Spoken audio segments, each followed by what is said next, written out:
ملسي نحቶታትኩም من يبلو سب لولد أقوال مهياو سبات نودي سب من يبلو ኢየሱስ ክርስቶስ ኩሉ ዝፈልጥ አምላኽ አሁን በእነዚህ ሰዓት ከመጽ አይተፈልጥልኝና ኩሉ ጊዜ ተዳለኹም ኩሉ ኦርቶዶክስ መልሲ አለዋ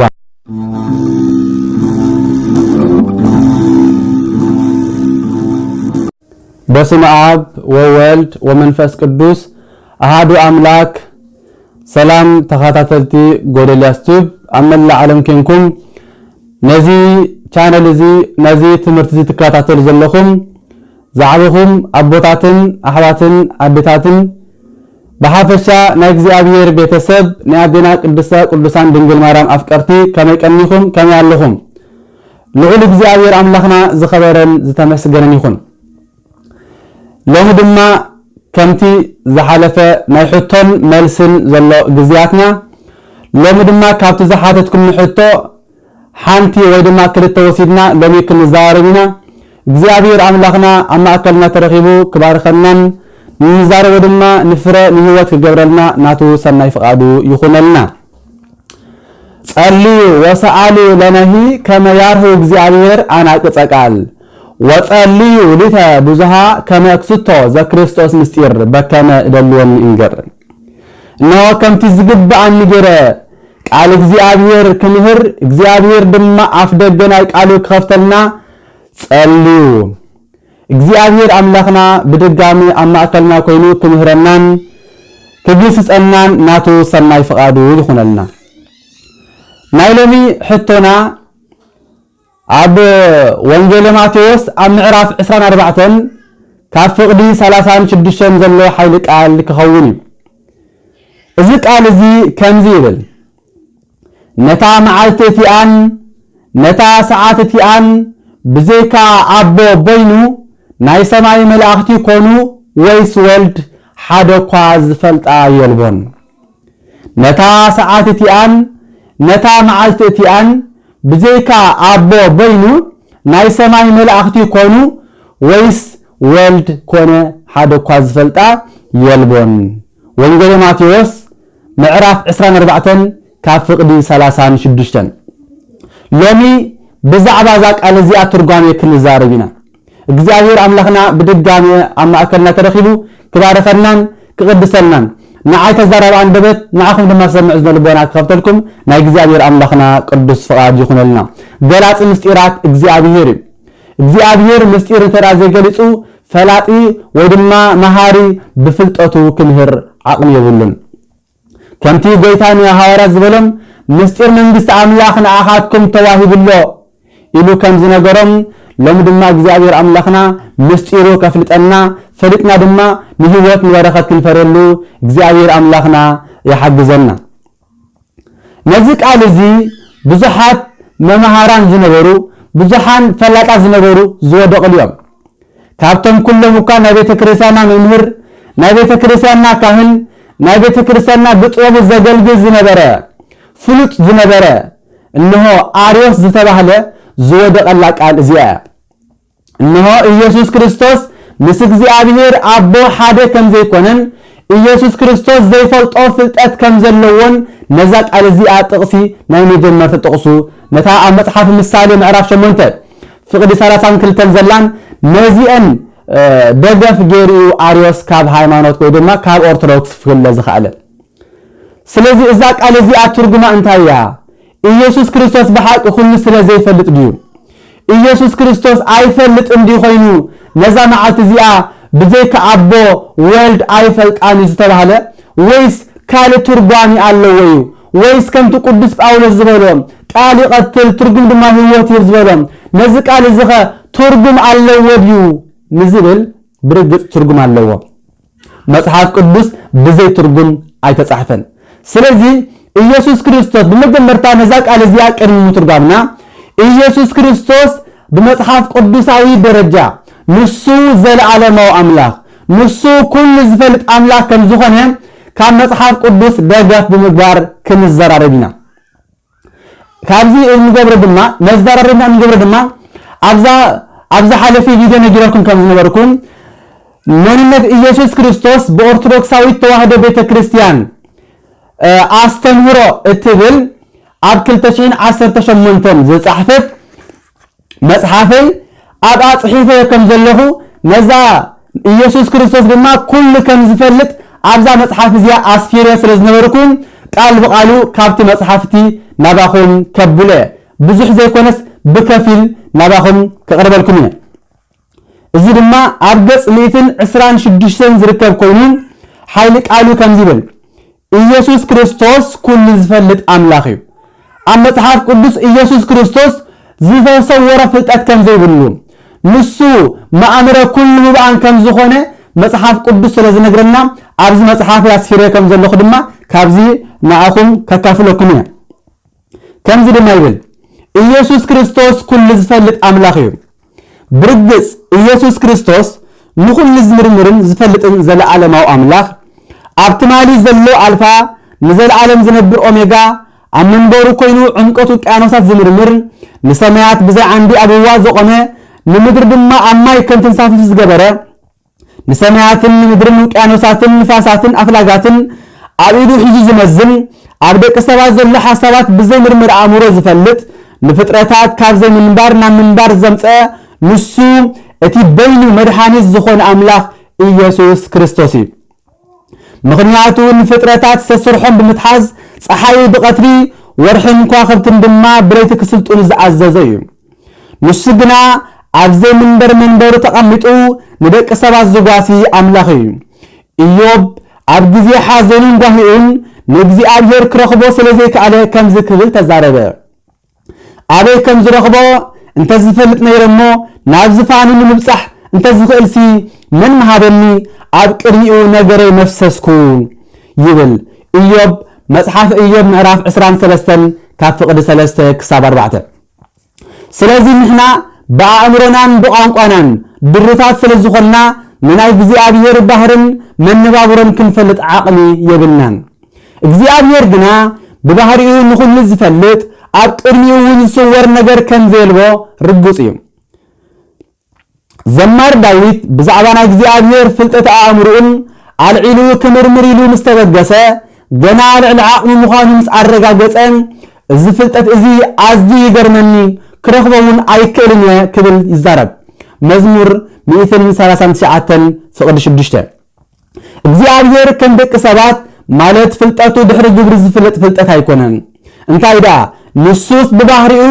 ኣብ ልቢ ኩሉ ደቂ ሰባት ዘሎ ሓሳባትን ኣብ ልዕሊ ኩሉ ፍጥረታትን ብሓደ ግዜ ክፈልጥ ዝኽእል እዩ ብሓደ ክፈልጥ ዝኽእል ኣምላኽ እዩ ናይ ደቂ ሰባት ፍልጠት ሓደ ድሕሪ ሓደ ዝፍለጡ ፍልጠታት እዮም ናይ እግዚአብሔር ግና ብቃል እኳ ከምዚ እንተበልና ይትረፍዶ በኣእምሮና ክንበጽሖስ ቃልና እኳ ብዝግባእ ኣይገልጾን እዩ ኣዳም ካብታይ ትብላዕያ ተባሂሉ ዝነበረ ጸበለስ ብምብላዑ ምኽንያት ጸጋው ኣብ ዝተገፈፈሉ ግዜ እግዚአብሔር ምውዳቆ ፈሊጡ ኣዳም ኣበይ ኣለኻ በሎ ኦሪት ዘፍጥረት ምዕራፍ 3 ፍቅዲ 6 ልቢ ይብና ከነስተውዕሎ ዝግባአና ነገር እንተሃልዩ እግዚአብሔር ንኣዳም ኣበይ ከም ዘሎ ጠፊእዎ ዘይኮነስ ናይ ምርጫ ኣምላክ ከም ዝኾነ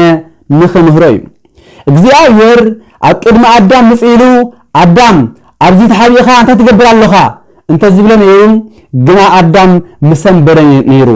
ነገር ግን ንኸየሰንብዶ ኣዳም ኣበይ ኣለኻ በሎ ቃየል ንሓው ኣብ ዝቐተለሉ ግዜውን ቃየል ኣቤል ሓውኻ ኣበይ ኣሎ በሎ ዳ እምበር ስለምንታይ ንሓውኻ ቀትልካዮ ኣይበሎን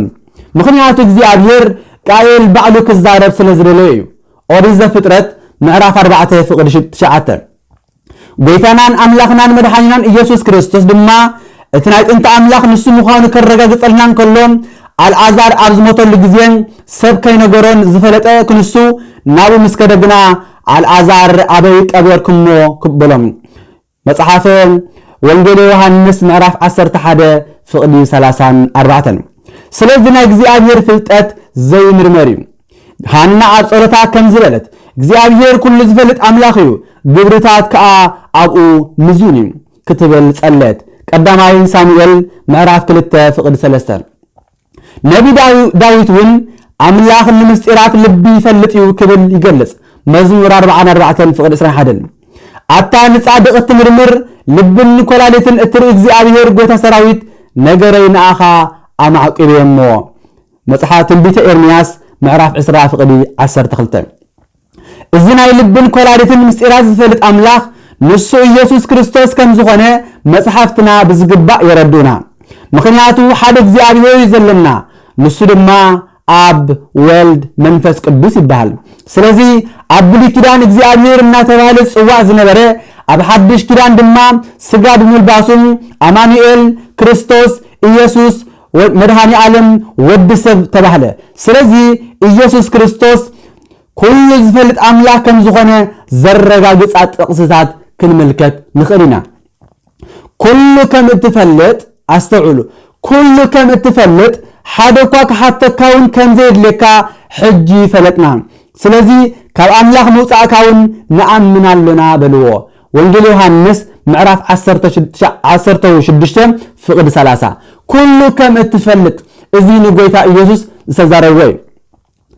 አነ ልብን ኮላሊትን ዝምርምር ምዃኔ ከዓ ብዘለዋ ቤተ ክርስቲያናት ክፈልጣየን ንነፍስ ወከፍኩም ከከም ግብርኹም ክህበኩም እየ ራእይ ዮሐንስ ምዕራፍ 2 ፍቅዲ 23 እዚ ጥቅስታት እዚ ክርስቶስ ጎይታና አምላኽና ኢየሱስ ክርስቶስ ክብሪ ይኹኖ ንሱ ኩሉ ዝፈልጥ አምላክ ከም ዝኾነ ዘረጋግጽ ጥቅስ እዩ ኢየሱስ ግና ኣብ ሰብ ዘሎ ባዕሉ ይፈልጥ ስለ ዝነበረ ሓደ እኳ ብናይ ሰብ ክምስክረሉ ኣየድለዮን ኣስተውዕሉ ኢየሱስ ግና ኣብ ሰብ ዘሎ ባዕሉ ይፈልጥ ስለ ዝነበረ ኣብ ልብ ሰብ ዘሎ ባዕሉ ይፈልጥ ስለ ዝነበረ ሓደ እኳ ብናይ ሰብ ክምስክረሉ ኣየድለዮን ንኹሎም ይፈልጦም ነበረሞ ኣይኣመኑምን ወንጌል ዮሐንስ ምዕራፍ 2 ፍቅዲ 24 ክሳብ 25 ብዘለ መዝገብ ጥበብን ፍልጠትን ኣብኡ ተሰዊርሎ ብምባል ቅዱስ ጳውሎስ ይመስክር ቆሎሴ ምዕራፍ 2 ፍቅዲ 3 ነገር ግና ጎይታናን መድኃኒናን ኢየሱስ ክርስቶስ ኣብ ልብ ሰብ ዘሎ ጥራይ ዘይኮነስ ኣብ ውሽጢ ባሕሪ ዘሎ ፍጥረታትን ኣብ ውሽጦም ዘሎ ነገራትን ወሲካ ዳእምበር ጎይታ ንጴጥሮስ ናብ ባሕሪ ክኸይድ እሞ ካብኡ ዓሳ ክገፍፍ ከም ዘለዎን እቲ ቀዳማይ ዝሕዙ ዓሳ ኣብ ውሽጡ 2 ሳንቲም ከም ዝረክብ ሓበሮ ጴጥሮስ ድማ ከምኡ ገበረ ረኸበሞ ብስሙን ብስም ክርስቶስን ድማ ግብሪ ከፈለ ማቴዎስ ወንጌል ማቴዎስ ምዕራፍ 17 ፍቅዲ 27 ስለዚ ኢየሱስ ክርስቶስ ኩሉ ዝፈልጥ ዘለዓለማዊ አምላክ ከም ዝኾነ ኣብ ደቂ ሰባት ዘሎ ሓሳባትን ምስጢራትን ጥራይ ዝምርምር ዘይኮነስ ንኹሉ ፍጥረት ዝፈልጥን ብርህራሄ ዝጓስ አምላክ ከም ዝኾነ መጽሓፍ ቅዱስ ዘረዳእና ምክንያቱ ከምዚ ዝኣመሰለ ፍልጠት እንትርፍን ፈጣሪን ንፍጡር ኣይተዋህበን ክብሪ ንእግዚአብሔር ይኹን ስለዚ እዛ መጽሓፍ ብደረጃ ወይ ድማ ብዓቕመይ ተንቲኖ ከም ዘለኹ ኢየሱስ ክርስቶስ ንሱ ኩሉ ዝፈልጥ አምላኽ ከም ዝኾነ እዩ ስለዚ በመጀመርታ ኢየሱስ ክርስቶስ ኩሉ ዝፈልጥ አምላኽ እንተደኣ ኮይኑ እዛ ጥቅስ እዚኣ ደኣ ስለምንታይ ተዘረበ ወይ ድማ ስለምንታይ ተነገረ እንተደኣ ኢልና ካብዚ ቃል እዚ ዝሰማዕኩሞ ካብዚ ቃል እዚ ነገርኩኹም ካብኡ እንዳውፃኹ ክነግረ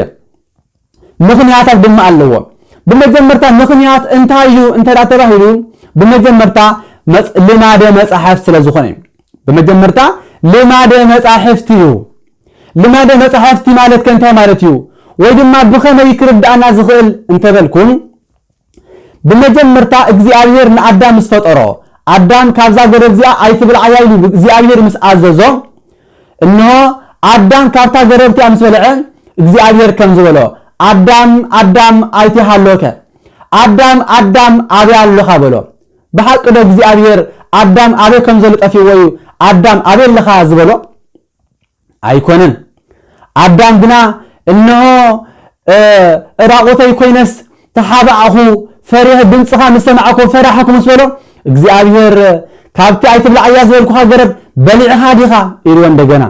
ከም ዝበልዐ እናፈለጠ ካብታ ገረብቲ ከበሊዕኻ ዲኻ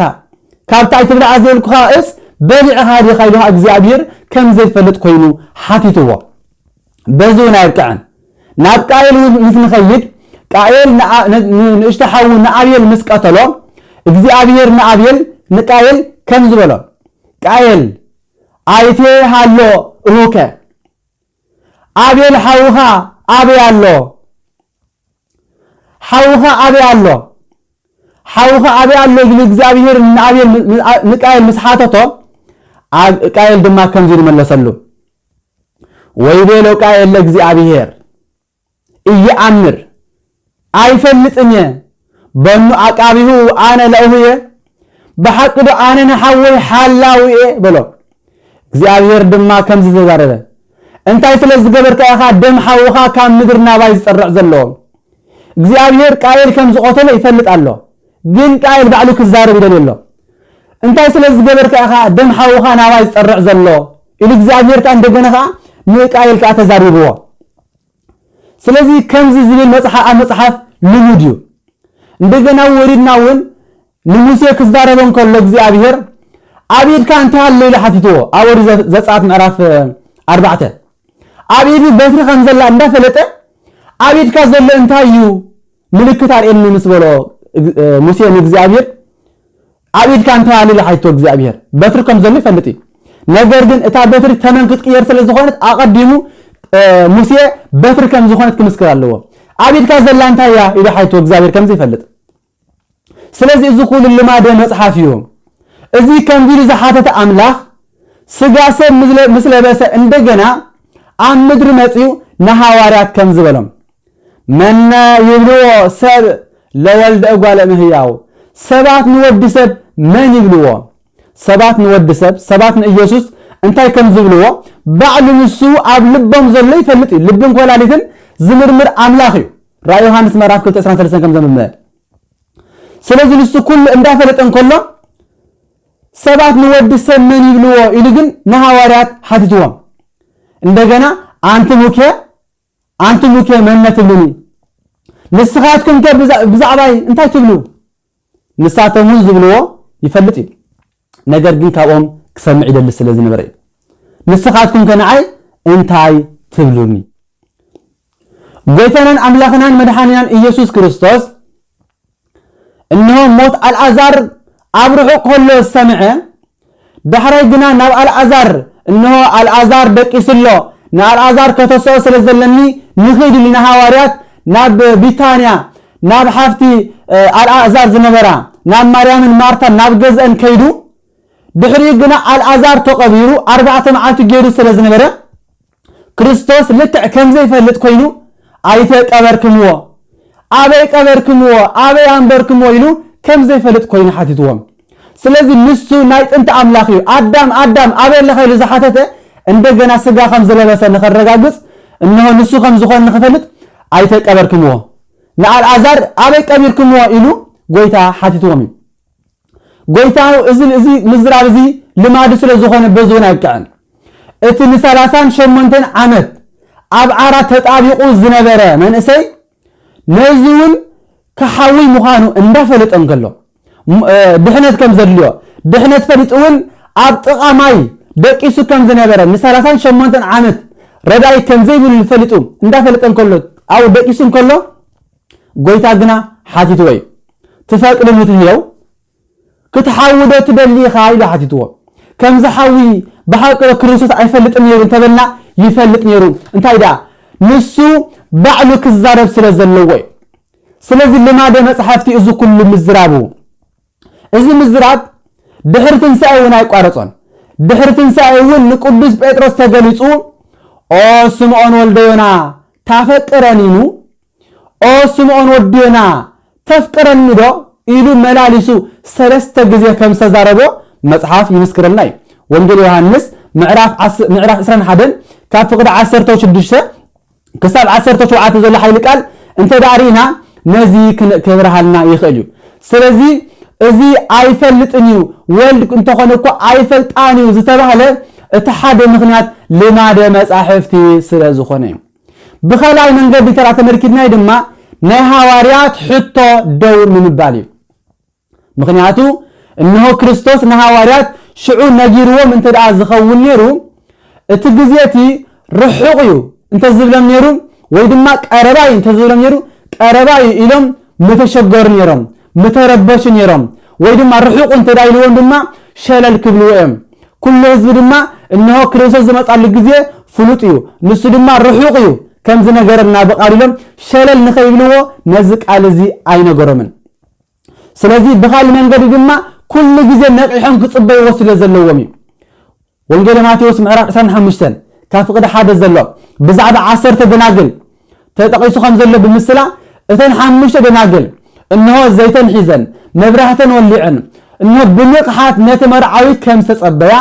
اتمرعو دما نتنقحن زنبرا نابيتو كم زتون از مصحفي نغرنا بيتاخون بينيت ساعات كم زمصا يتفلطني خمو كل جزء استدالهم كنو إلى مصحف سلازي نغرنا بيتا دما كل جزء نقيحهم كصبيو كم زلوهم نخنغرومي ازق على زي تزاربهم نزق على زي مستزاربه انه نتا ساعات ديان نتا معالت ديان بجيك ابو بينو ناي سماي ملائكه كونه ويس ولد حدا كو زفلطا يلبون إلى مستزاربه مسلا غيرلهم اتمسلا دما كاب زمن اب زمن نوح زنبر سبات كاب مسلا امصيو تزاريبو እዚ ድማ ብፍላይ ካብ ፍቅዲ 30 7 ዘሎ ሓይልና መጽሓፍ ቅዱስ ቃል ብቃል እንተዳን ዲብናዮ ከምዚ ይብል ከምቲ ብዘመንና ዝኾነ ምጽአት ወዲ ሰብ ከምኡ ክኸውን እዩ ከምቲ ብቅድሚ ማይ ኣይሒ ዝነበረ ቅንያት ክሳዕታ ኣብ መርከብ ዝኣተወላ መዓልቲ ክበልዑን ክሰትዩን ከዋስቡን ከውስቡን ዝጸንሑ እሞ ማይ ኣይሒ መጽኡ ንኹሉ ክሳዕ ዘጥፍእ ዘይፈለጡ ምጽአት ወዲ ሰብ ከዓ ከምኡ ክኸውን እዩ ወንጌል ማቴዎስ ምዕራፍ 24 ካብ ፍቅዲ 37 ክሳብ 39 ዘሎ ሓይሊ ቃል እዚ ዘብርሃልና ስለዚ ኩሉ ግዜ ብንቕሓት ክንጽበ ከም ዘለና ክርስቶስ መዓት ዝመጽእ ኢልና ብቆጠራ ዘይኩናስ ሎምዲዩ ጽዳሕዲዩ ስለዘይ ንፈልጥ ኩሉ ግዜ ሃዋርያት ድማ ነቂሖም ክጸንሖም ዘለዎም እቶም ህዝቢ እቶም ምእመና ሃዋርያት ዘስተማሃሮም ምእመና ድማ ኩሉ ግዜ ብንቕሓት ክጽበዩ ስለዘለዎም ክርስቶስ ንሃዋርያት ነዚ ሕቶዚ ንኸይሓት ወይ ድማ ደው ንምባል ኢየሱስ ወይ ድማ ወዲ ሰብ ኣይፈልጣን ኢሉ ክርስቶስ ከም ዝነገሮም የመልክተልና ማለት እዩ ብሳልሳይ ድማ ወልዲ ኣይፈልጣን ዝተባሃለ ምኽንያት ብግብሪ ነታ መዓልቲ ፍርዲ ኣይፈለጣን ብግብሪ ነታ መዓልቲ ዲኣ ኣይፈለጣን ኣስተውዕሉ ኢየሱስ መዓስ ከም ዝመጽእ እታ መዓልቲ ምስ ቅዱሳን መላእኽቲ መዓስ ከም ዝመጽእ ወንጌል ማቴዎስ ምዕራፍ 25 ካብ ፍቅዲ 31 ተመዝጊብ ዘሎ ንሱ መዓስ ከም ዝመጽእ መዓልቱ ሰዓቱ ዕለቱ ደቂቁ ዘይፈልጦ ኮይኑ ኣይኮነን እንታይ ዳ ብግብሪ ኣይፈለጣን ክባሃል እንከሎም እታ መዓልቲ ምጽአት ኣይኣኸለትን ነተን ኣባጊዕ ብየማነ ዘቆመሉ ነተን ኣጣል ድማ ብጸጋም ዘቆመሉ ሰዓት ኣይኣኸለን ናይ ፍርዲ ግዜ ኣይኣኸለን ብግብሪ ኣይፈለጣን ንምባል እዩ ምክንያቱ ወንጌል ዮሐንስ ምዕራፍ 5 ካብ ፍቅዲ 22 ዘሎ ሓይሊ ቃል ከምዚ ይብል ኣቦ ንሓደ እኳ ኣይፈርድን እንተኾነ ኩሉ ፍርዲ ንወልድ ሃቦ ኣቦ ኣብ ሓደ እኳ ኣይፈርድን እንተኾነ ኩሉ ፍርዲ ግን ንመን ሃቦ ንወልድ ንኢየሱስ ክርስቶስ ሃቦ ማለት ነው እዚ ግን ኣብ ወሃቢ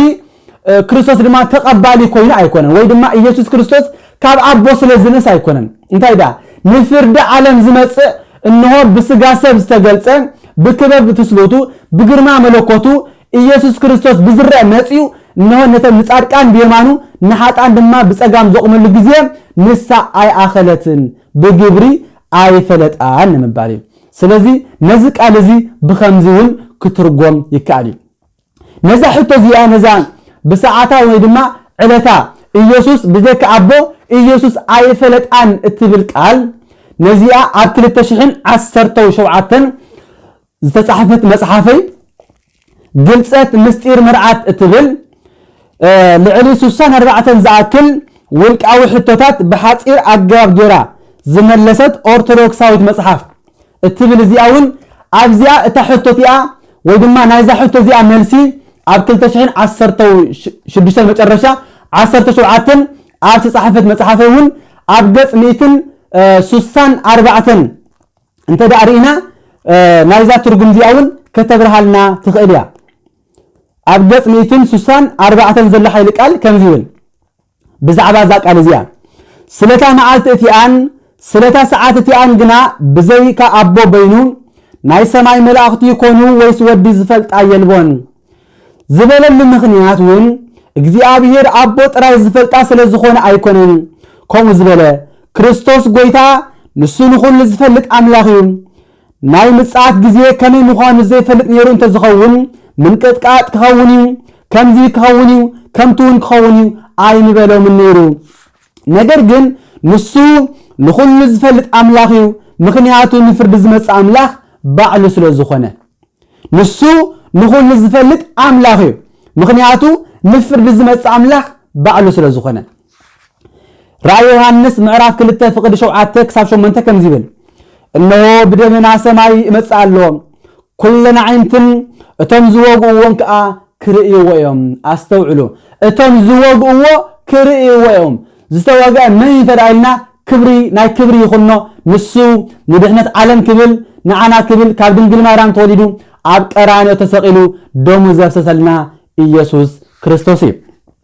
ክርእይዎ እዮም ብዘለው ዓሌታት ምድርን ክበኺሉ እዮም እወ ኣሚን ኣልፋን ኦሜጋን ኣነ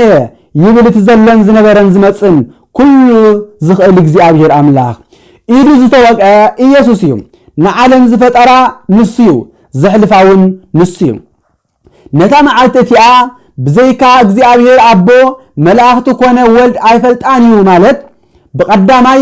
መላእኽቲ ሰማይ ነታ መዓልቲ ዘይፈልጥዋ ምዃኖም ንምግላጽ እዩ በመጀመርታ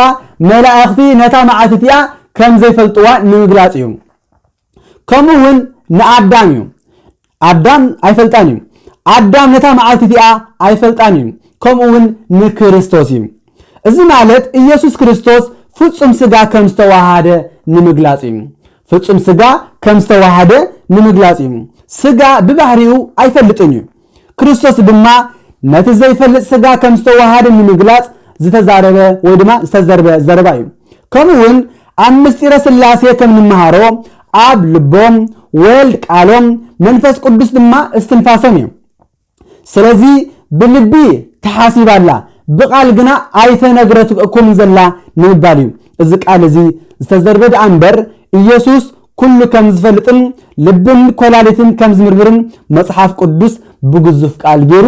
ይነግረና እዩ ብምባልውን ኣብዛ ግልጸት ምስጢር መርዓት እትብል ናይ 2017 መጽሓፈይ ኣብኣውን ሰፊሩ ከም ዘሎ እዩ ዝነግረና ስለዚ ብሓጺሩ ኢየሱስ ክርስቶስ ንክሱ ኩሉ ዝኽእል ኣምላኽ ንሱ ፈጣሪ ንሱ ዝተሰወሮ ከም ዘሎ እዩ መጽሓፍ ቅዱስ ዝገልጸልና ዳንበር ንሱ ዘይፈልጥ ኮይኑ ኣይኮነን ምክንያቱ ሓንቲ ጥቕሲ ሒዝካ ምኻድ የጥፎ እዩ ምክንያቱ ኣብ መጽሓፍ ቅዱስ ሓንቲ ጥቕሲ ኣይኮነን ዘሎ ሓንቲ ጥቕሲ ኣጉሊሕካ ምርኣይ ሓንቲ ጥቕሲ ፈሊኻ ምውፃእ ንሳ ፍረ ወይ ድማ ህይወት ክትህበና ኣይትኽእልን ምክንያቱ መጽሓፍ ቅዱስ ሓደ ዝተዛረቦ እቲ ሓደ ትርጉሞ እቲ ሓደ ዘይገለጾ ድማ እቲ ሓደ ምስጢሩ ስለ ዘውፅእ ዳንበር መጽሓፍ ቅዱስ ንሕብ ኣይጋጮኒ ኢየሱስ ክርስቶስ ድማ ኩሉ ዝፈልጥ ዘለዓለማዊ ኣምላኽ ንኣዳም ዝፈጠረ ንሱ እዩ ንዓለም ዘሕልፋ ድማ ንሱ እዩ ንሱ ንዓለም ምጽኣት ክሕብር እንከሎ ምንቅጥቃጥ ክኸውን ምንዋጥ ክኸውን ረሃብ ክኸውን ኣብ ኩሉ ድማ ወንጌል ክስበኽ እዩ ብሽዑ ድማ ክመጽእ ኢሉ ኣይምተዛረበን ነይሩ ንሱ ኩሉ ዝፈልጥ ኣምላኽ እዩ ብከምዚ ምክንያት ድማ ንሱ ስጋ ከም ዝተዋሃደ ንምግላጽ ነቲ ንሱ ስጋ ዘለበሰ ስጋ ንዑ ምክንያት ንኽህብ ምክንያቱም ዶሴቲስ ተባህሉ ብዙሓት ከሓት ነይሮም ኢየሱስ ክርስቶስ ተዋሃዶ ንሱ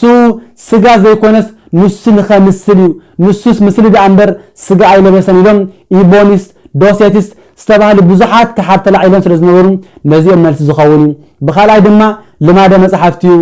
ሳልሳይ ድማ እኖ ብግብሪ ከም ዘይፈለጣ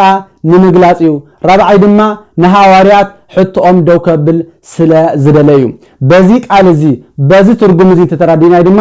ኢየሱስ ክርስቶስ ምስቲ ኩሉ ዝፈልጥን ዘለዓለማውን እንሆ ልብን ኮላሪትን ዝምርምር ኣምላኽ ዝብል ቃል ምስኡ ሓደ ኮይኑ እንረኽቦም ነዚ ሒዝና ክንከይድ ይግባአና ከም ተወሳኺቱን ካሊት ሕቶ ዝነበረት እንሆ ኣብ ኩሉ ሰዓት 30 ሚኒት ሰናፍረ ክንፈሪ እግዚአብሔር ይحግዘና ይባል 30 ሚኒት ዝባል ስለምንታዩ እንተዳይልና ኣብ ወንጌል ሰፊሩ ዘለው እዚ ድማ 30 ሚኒት ናይ ፍጹማን 60 ናይ ማእከሎት ከም ድማ 30 ድማ ናይ ወጠንቲዩ 30 ሚኒት ሰናፍረ ክንፈሪ ማለት ድማ ወይ ካብ ማእከሎት ወይ ካብ ወጠንቲ ወይ ድማ ብፍጹማን ክንነብር ኣብ መጨረሻ ከምኡ ክንርከብ እግዚአብሔር يحግዘናን ማለት እዩ ስለዚህ እግዚአብሔር አምላኽና ዘስተምሃረና ልዑል ክብርን ምስጋናን ውዳሴን አምልኾም ንዑ ይኹኖ ኦርቶዶክስ መልሲ ኣለዋ ወስብሃት ለእግዚአብሔር